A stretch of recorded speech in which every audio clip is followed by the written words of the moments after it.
오늘은 마태복음 23장 전체를 다룰 텐데 내용이 그렇게 간단한 내용은 아니에요.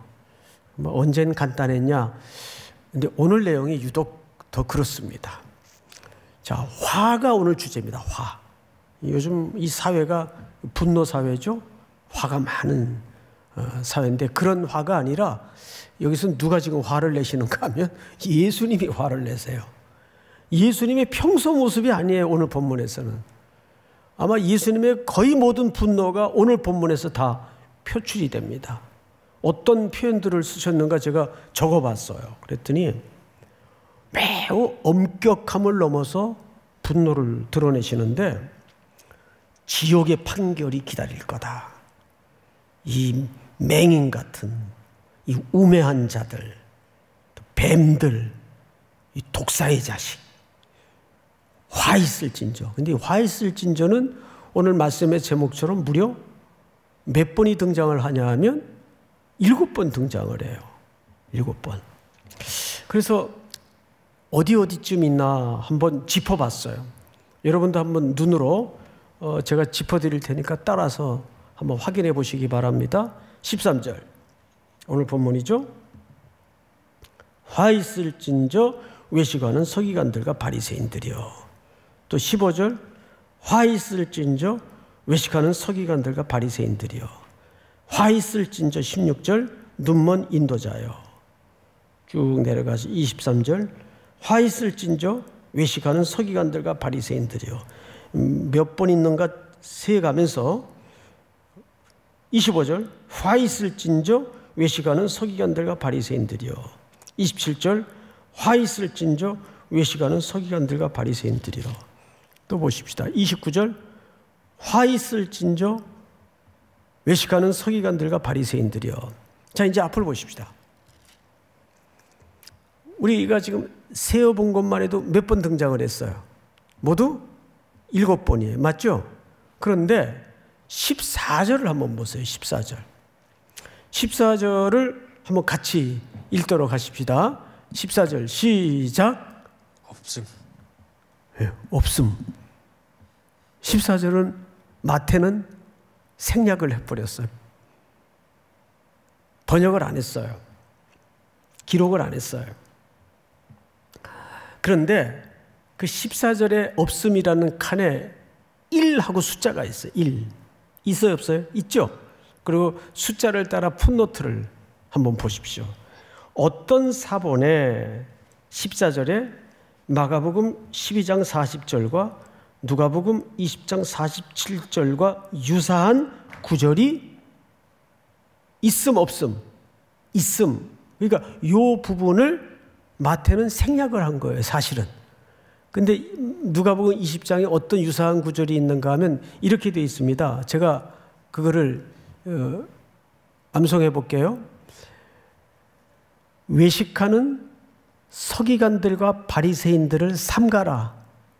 저들은 과부의 가산을 삼키며 길게 기도하는 자니 그랬어요. 그들도 결국은 뭐의 대상입니까? 거리에서 길게 기도하며 과부의 가산을 삼키는 서기관과 바리새인들이에요. 그럼 뭐의 대상입니까? 저주와 화의 대상이에요. 오늘 여기 7차례에 걸친 일관된 대상이 공통점이 있죠. 누굽니까? 서기관과 바리새인들.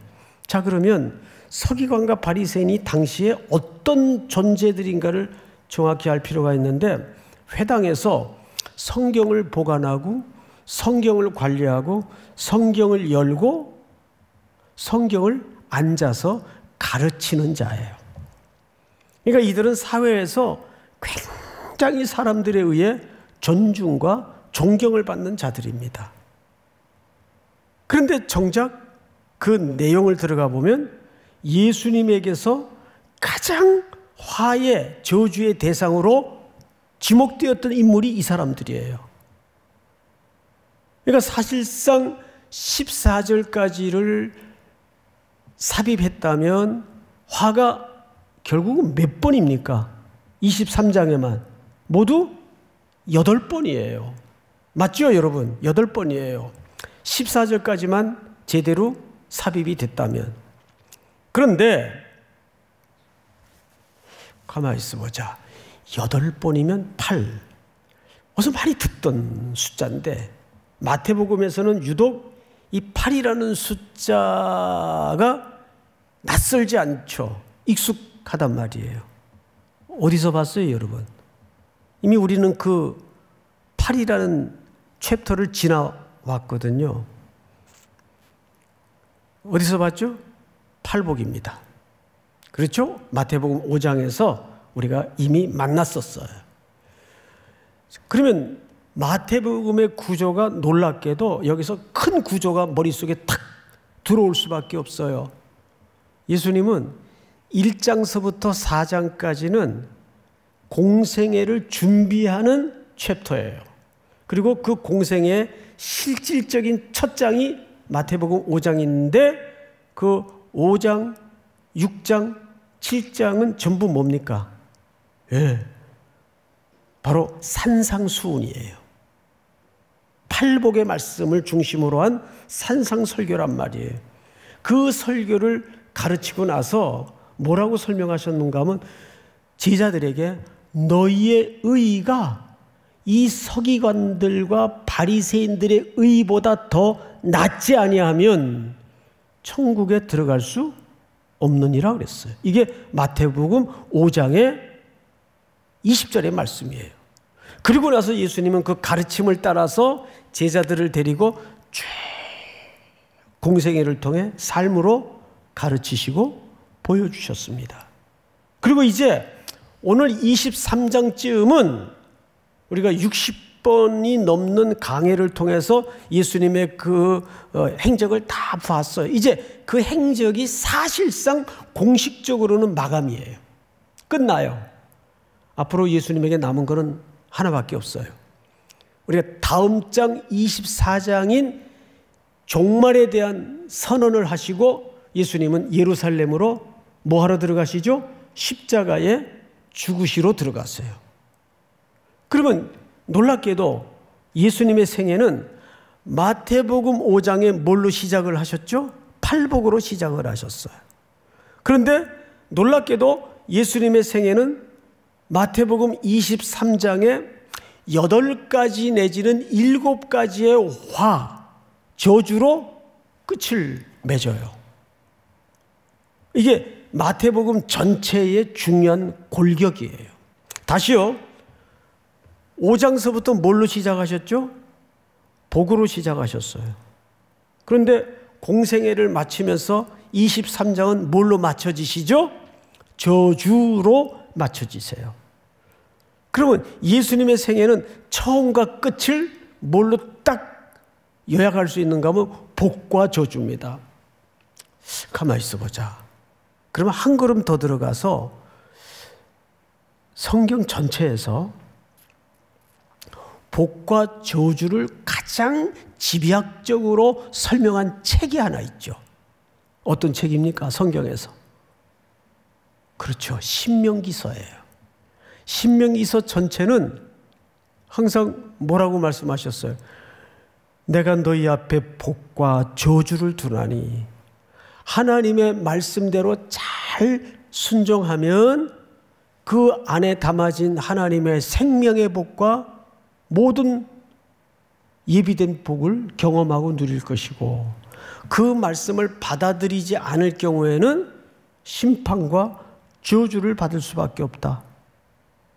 그런데 놀랍게도 예수님은 복으로 가르침을 시작하셨는데 이 마지막 매듭을 지을 즈음의 순간에 그 저주의 주된 대상인 종교 기득권자들을 향하여 질타를 하고 있는데 너무너무 그 표현과 내용들이 격렬해요. 평소 예수님의 모습이 아닐 정도로 매우 엄중합니다.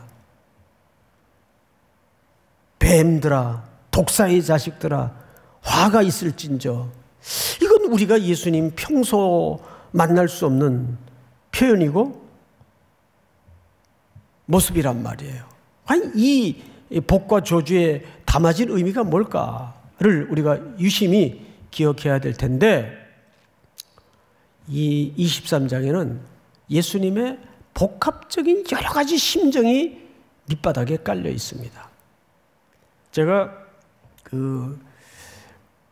어릴 적 기억 속에 가장 무서웠던 소리가 뭐냐 하면,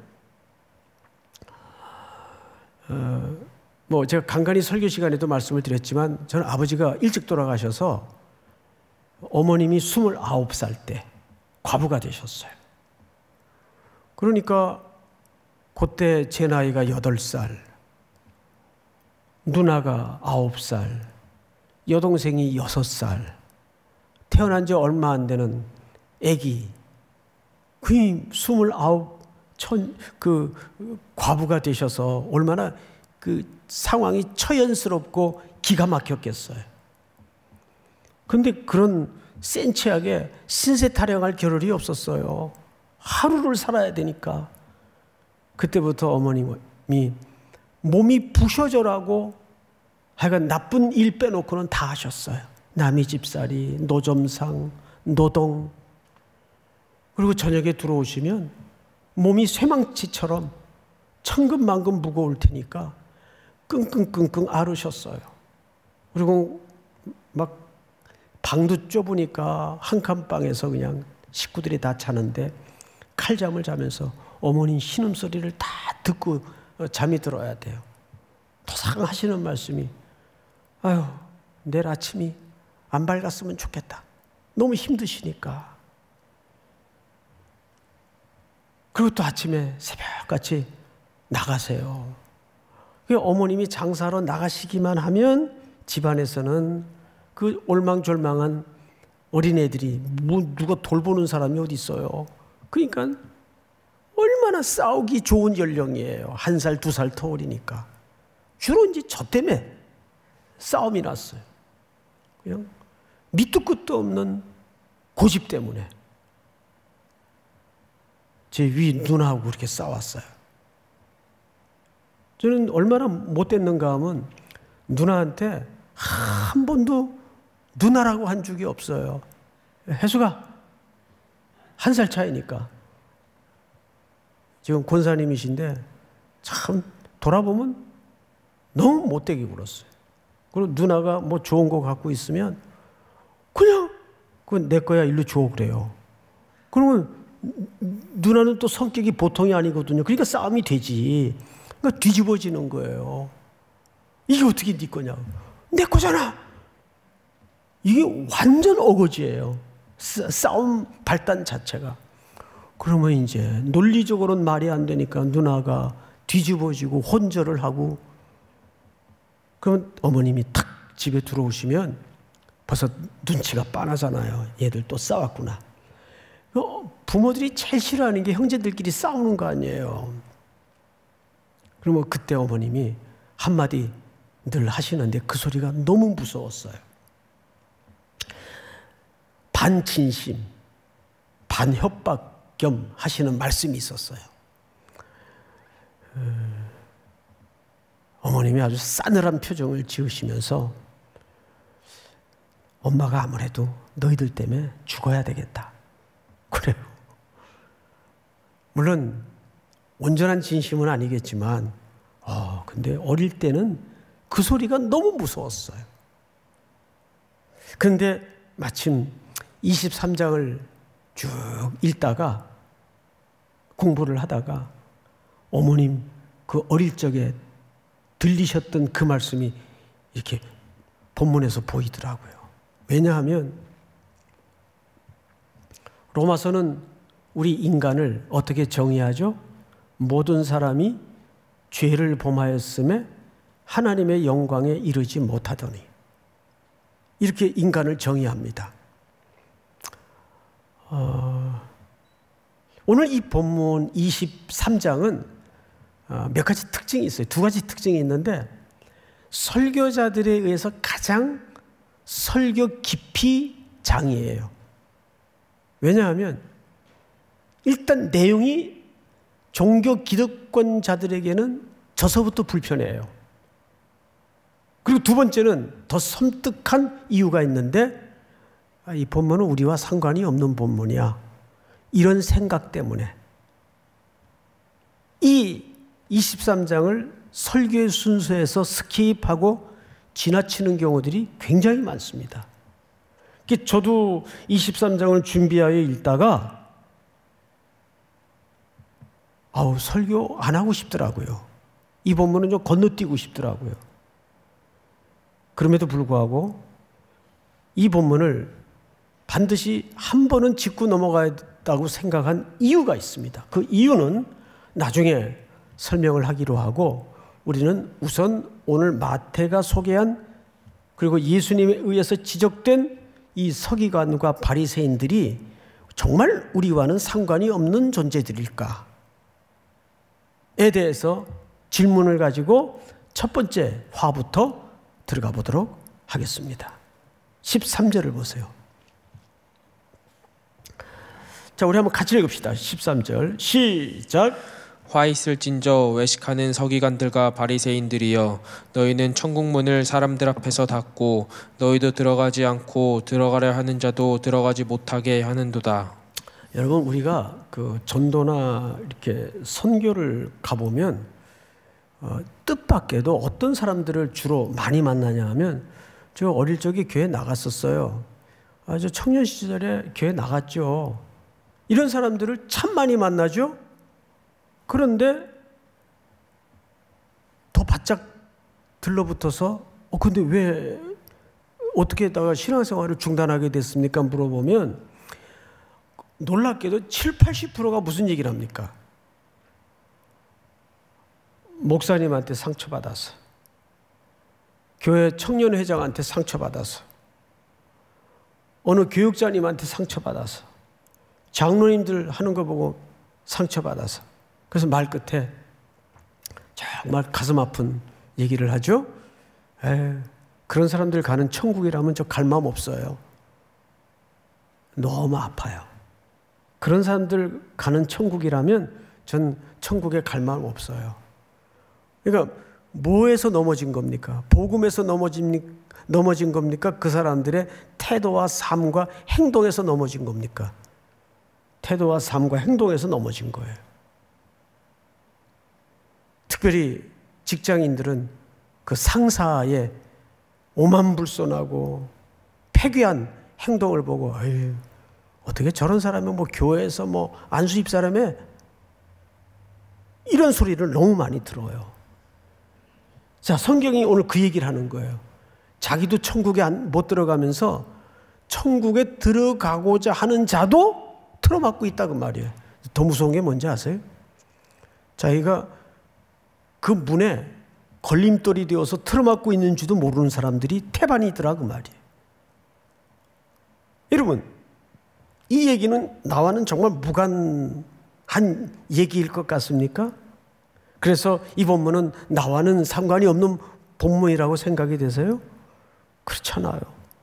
여기 서 있는 사람도 예외일 수 없고 우리 모두가 예외일 수 없어요.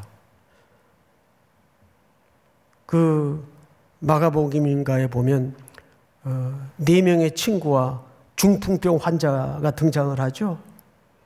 어디로 달아내립니까? 지붕을 뜯어서 달아내려요. 왜 그렇게 했죠? 문에 사람들이 꽉 들어차서 들어갈 수가 없었어요. 그런데 그게 참 해학적인 소개예요. 그림이에요. 정작 이 사람은 들어가서 예수님에게 다가가 고침을 받아야 되는데 문에 사람들 때문에 들어갈 수가 없었어요. 그 문을 틀어막고 있는 사람들. 얼마나 아이러니해요. 두 번째 화를 볼까요? 성경을 보세요. 15절. 화 있을진저 외식하는 서기관들과 바리새인들이여, 너희는 교인 한 사람을 얻기 위하여 바다와 육지를 두루 다니다가 생기면 너희보다 배나 더 지옥 자식이 되게 하는도다. 이게 무슨 얘기인지 아세요, 여러분? 이 당시에도 예수 믿는 서기관들이 있었고 예수 믿는 바리새인들이 있었어요. 이들이 그 종교적 열심을 가지고 산 넘고 바다 건너서 선교를 했어요. 그래서 천신만고 끝에 한 영혼을 얻으면 누굴 가르쳐야 돼요? 예수를 가르치고 예수를 소개해야 되는데 자기들이 전통적으로 조상적부터 배우고 익혔던 뭘 가르쳤어요? 문화. 율법의 문화를 가르친 거예요. 율법의 진리를 가르친 것도 아니고 율법의 형식을 가르친 거예요. 나중에는 자기들보다 더 지옥 자식을 만들더라 그 말이에요. 끔찍하죠. 지난 20년간 한국교회가 더 이상 나락으로 떨어질 수 없을 정도로 추락을 하고 말았어요. 그래서 의식 있는 기독교 사회학자들이 야, 교회가 어쩌다 이렇게 됐냐. 깊은 성찰과 또 사회 지표를 조사하기 시작했습니다. 근데 결국 세 가지가 걸러졌어요. 세 가지. 한국교회가 왜 이 모양이 됐는가? 그 첫 번째가 뭐냐 하면 복음의 세속화. 우리나라가 참 배고프고 초급 목표에 어려웠을 때 모든 60, 70년대 우리나라의 구호가 뭔지 아시죠? 잘 살아보자예요. 잘 살아보자. 그래서 뭐 노래 속에도 잘 살아보세요. 잘 살아보세요. 이런 가사가 있었을 정도로 잘 살아보는 게 그래서 그 소원대로 지금은 우리 민족 5,000년 역사에 유례없는 배부른 시대가 되고 말았어요. 근데 정말 배부른 시대인지는 모르겠어요. 저는 거기에도 캐션 마크를 붙일 수밖에 없습니다. 어쨌든 외형적으로는 뭐 이제 GNP 3만 불을 넘는 그런 나라가 되고 있어요. 거기에 7, 80년대는 또 시대적 정신이 뭐였어요? 부자 되세요. 오늘 유명한 탤런트가 나와서 그 유명한 광고를 뿌렸죠. 부자 되세요. 자, 이 시대 정신에 맞물려서 복음은 타협을 하기 시작했습니다. 성도들을 교회로 모으기 위해서 복음 안에다가 물질적 복을 섞기 시작합니다. 이게 혼합주의고 세속주의의 시작이에요. 예수 믿으면 만수무병하고 건강해지고 복 받습니다. 어디에다가 땅을 사고 어디에다가 집을 사도 값이 오를 겁니다. 하나님이 반드시 그렇게 복 주십니다. 이게 소위 복음을 섞기 시작하는 거예요. 그 미어 터졌죠. 80년대, 90년대. 여러분 성경에 나오는 바리새인들을 가리켜 예수님이 뭐라고 질타했어요? 저들은 돈을 좋아하는 자라 그랬어요. 그 이유가 뭔지 아세요? 그 진짜 이유가 이들이 율법을 어떻게 해석했는가 하면 하나님이 복을 주는 건 영적인 복이 아니라 현세적 복을 주신다고 이해를 했고 그 복을 받아야 하나님께로부터 은혜를 받고 복을 받는 사람이에요. 그러면 뒤집어서 생각을 해보세요. 가난하고 복 못 받은 사람은 그런 복을 못 받은 사람은 하나님께 배제되고 저주받은 사람이에요. 고아, 과부, 나그네, 장애인. 그러니까 이 율법주의자들의 이해 속에는 그런 사람들은 사회적으로 약자의 개념을 뛰어넘어서 그 신학적 정의가 그렇게 돼 있었다고요. 하나님이 저주한 사람을 돌아보지 않았어요. 그리고 레벨을 두고 차별을 두고 차등화시켰어요. 이게 얼마나 끔찍한 신학적 오류입니까? 그건 참된 경건이 아니잖아요. 성경은 뭐라 그래요? 미가서 6장을 한번 읽어볼까요? 사람아, 주께서 선한 것이 무엇임을 네게 보이셨나니 여호와께서 네게 구하시는 것은 오직 정의를 행하며 인자를 사랑하며 겸손하게 네 하나님과 함께 행하는 것이 아니냐. 야고보서 1장 27절을 볼까요? 다 같이 시작. 하나님 아버지 앞에서 정결하고 더러움이 없는 경건은 곧 고아와 과부를 그 환난 중에 돌보고 또 자기를 지켜 세속에 물들지 아니하는 그것이니라. 네. 참된 경건이 뭐냐 그 말이에요. 환난당한 자 고아와 과부를 돌아보는 거예요. 지난주에도 제가 이런 말씀을 드렸어요. 긍휼은 교회의 프로그램이 되어서는 안 된다. 성도가 존재하는 이유며 동시에 교회가 이 땅에 존재하는 이유라고 말씀을 드렸어요. 뜻밖에도 마태복음은 한 주도 예외 없이 이 주제가 등장을 합니까 안 합니까? 그건 제가 의도한 게 아니에요. 그렇다면 이것은 분명 이 시대에 우리 삼일교회 형제자매들을 성도를 하나님이 끌고 가시는 말씀이 인도하는 방향일 수밖에 없어요. 시대는 우리 삼일교회 이 사명을 지금 계속 집중시키고 있다는 것을 눈치채야 됩니다. 믿습니까? 이것이 우리에게 요구하시는 사항이에요. 이것이 참된 경건이란 말이에요.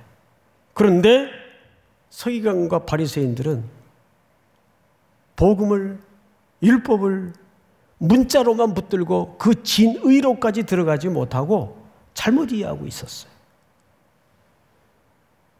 그래서 그들은 첫 번째 복음의 세속화, 그 두 번째 기독교 사회학자들이 끄집어냈던 주제가 뭐냐 하면 이원론주의.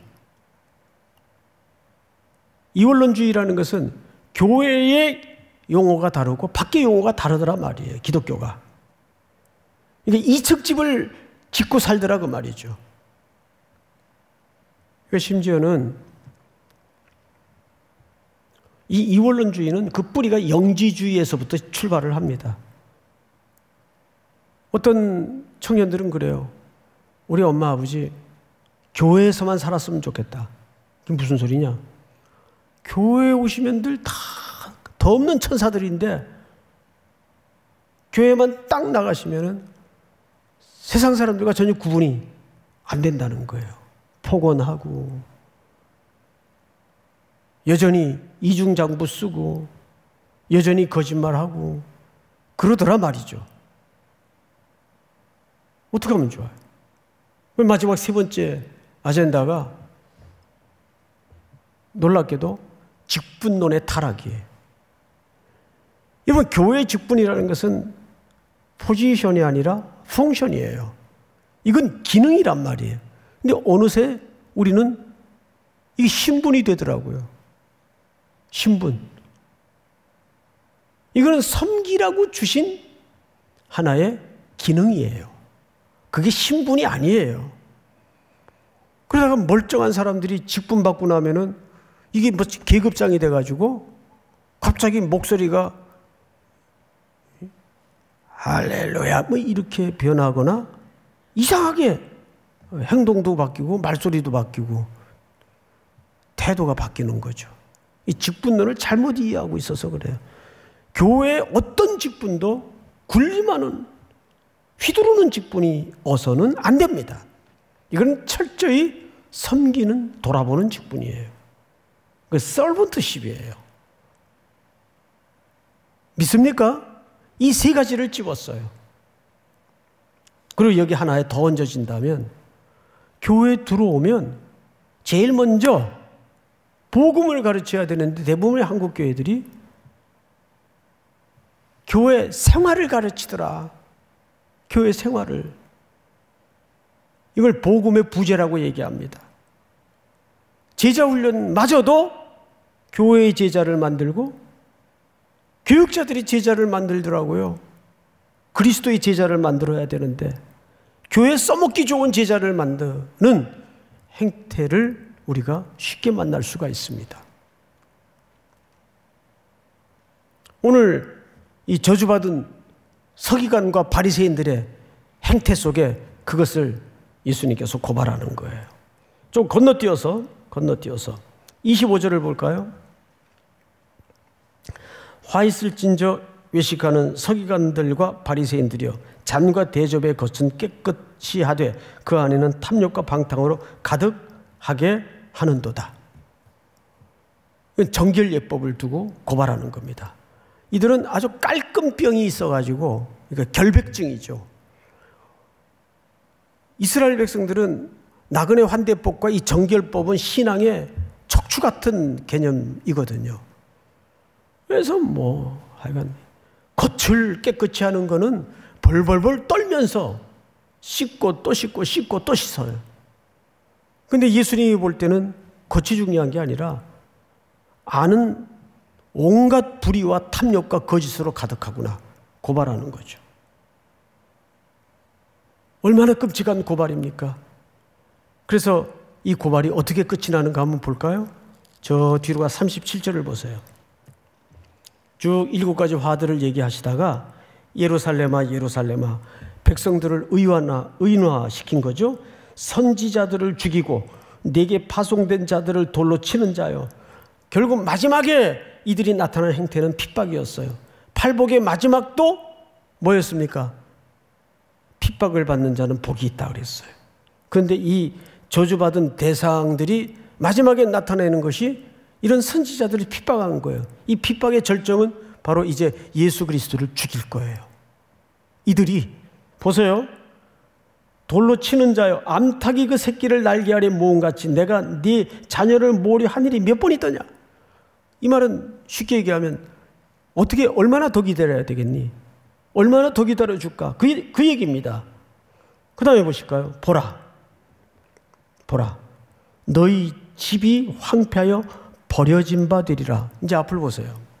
너희 집이 황폐하여 버려진 바 되리라. 뭘 결국은 딱 피어리드를 찍은 겁니까? 마침표를 찍은 겁니까?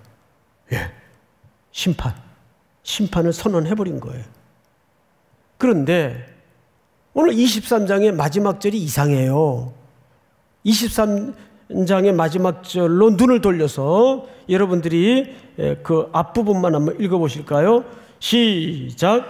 내가 너희에게 이르노니 이제부터 너희는 찬송하리로다. 여기까지.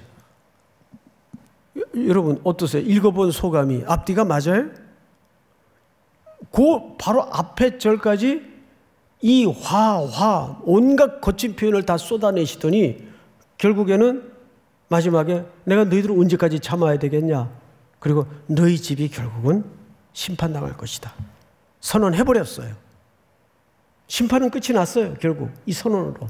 근데 내가 너희에게 이르노니 이제부터 너희는 뭐하리로다? 찬송하리로다. 앞뒤가 전혀 어색할 뿐 아니라 넘어서 안 맞아요, 말이. 그러면 이 39절은 도대체 출처가 마태에 통해서 어느 본문을 인용한 것일까? 그래서 그 원본을 한번 보십시다. 시편 118편을 띄워주세요. 다 왔어요. 제가 몇 구절 먼저 읽겠습니다.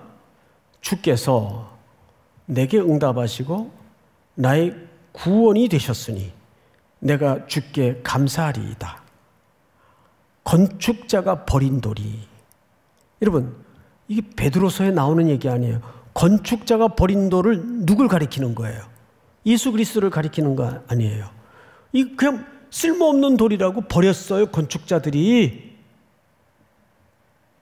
근데 그 버린 돌이 무슨 돌이 됐죠? 집 모퉁이의 머릿돌이 되었나니. 히브리인들이 집 짓는 방식은 어떠하다고 말씀을 드렸었죠? 보통 집은 일반 사람들은 머릿돌을 제일 나중에 놓잖아요. 그런데 히브리인들은 머릿돌을 먼저 놓고 거기서 집을 시작해요. 그리고 어디서 끝을 맺습니까? 머릿돌에서 끝이 나요. 그러니까 이 머릿돌은 예수 그리스도를 말하는데 이걸 요한계시록에서는 나는 처음과 나중이요. 자신이 머릿돌이다 그 말이에요. 그래서 그 얘기를 또 다른 말로는 헬라어의 첫 글자와 마지막 글자를 따서 알파와 오메가요. 이 말 속에는 이런 의미가 있습니다. 시작도 내가 있으니까 완성도 내가 할 것이다. 그 얘기를 하는 거예요. 모퉁이 또 집 모퉁이의 머릿돌이 되었나니 이는 여호와께서 행하신 것이 우리 눈에 기이한 바로다. 다음 절.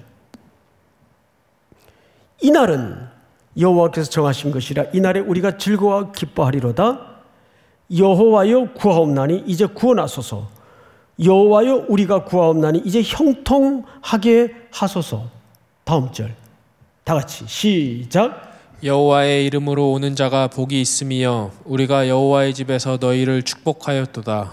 네, 어디에서 축복했어요? 여호와의 집에서. 여호와의 집은 그리스도 자신을 얘기하는 거예요.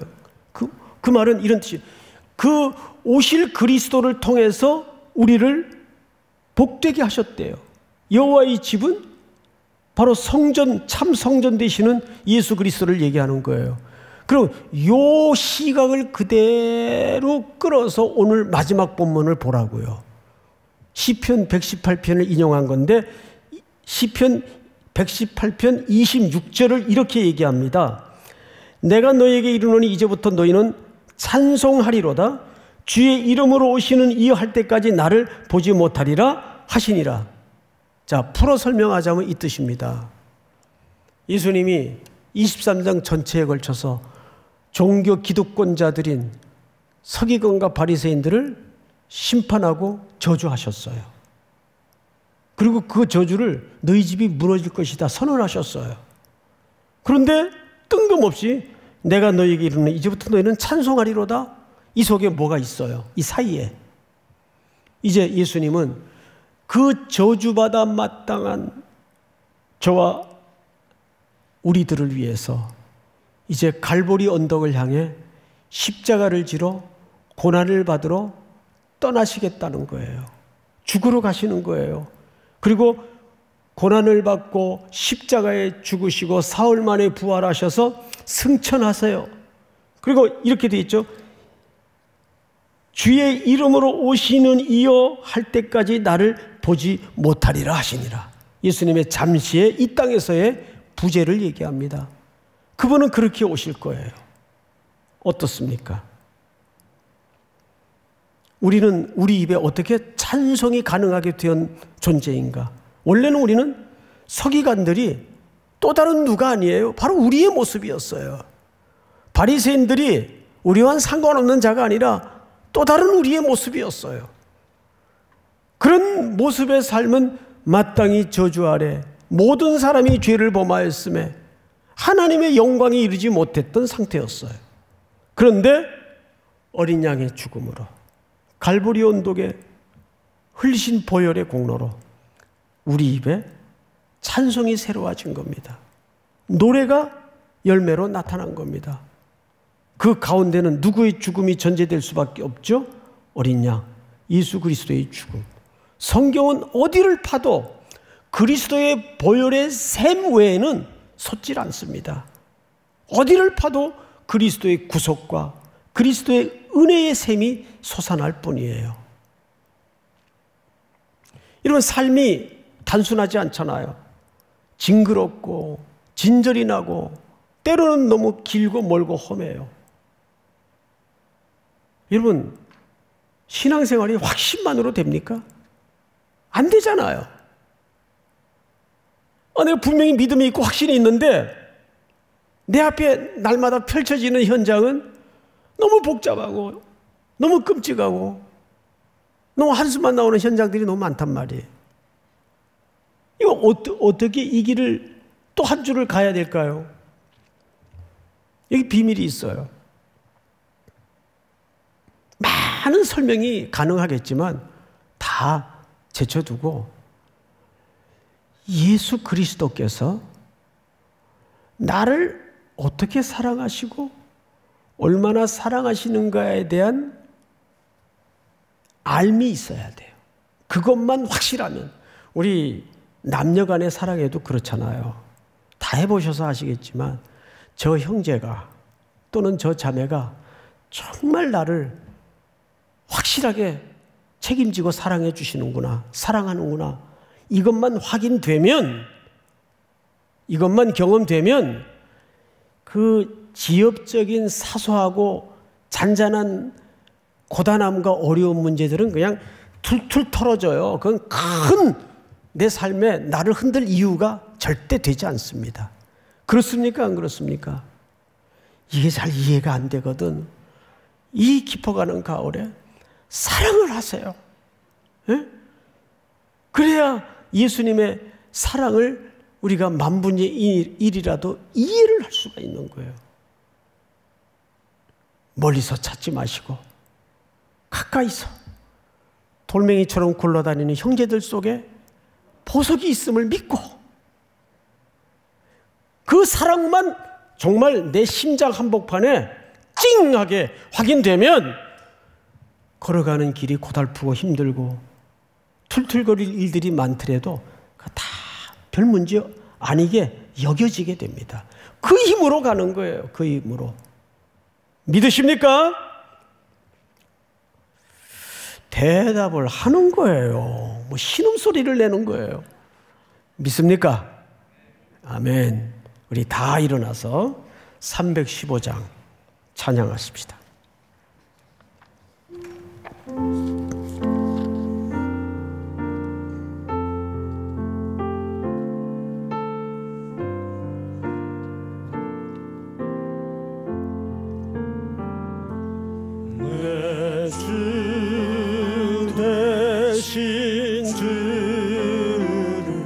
참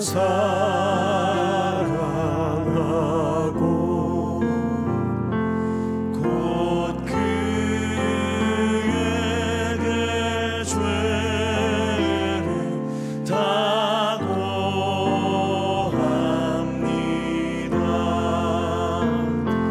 그는 은혜를 주신 이전보다 더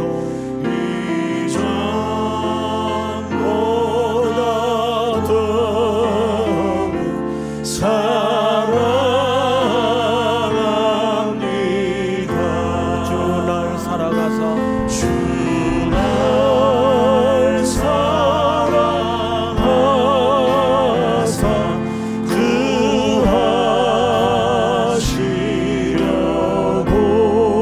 구하시려고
한번 이전보다도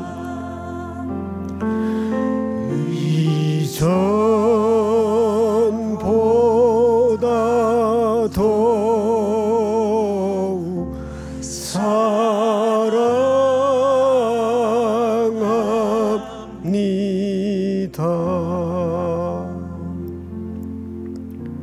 지금은 우리 주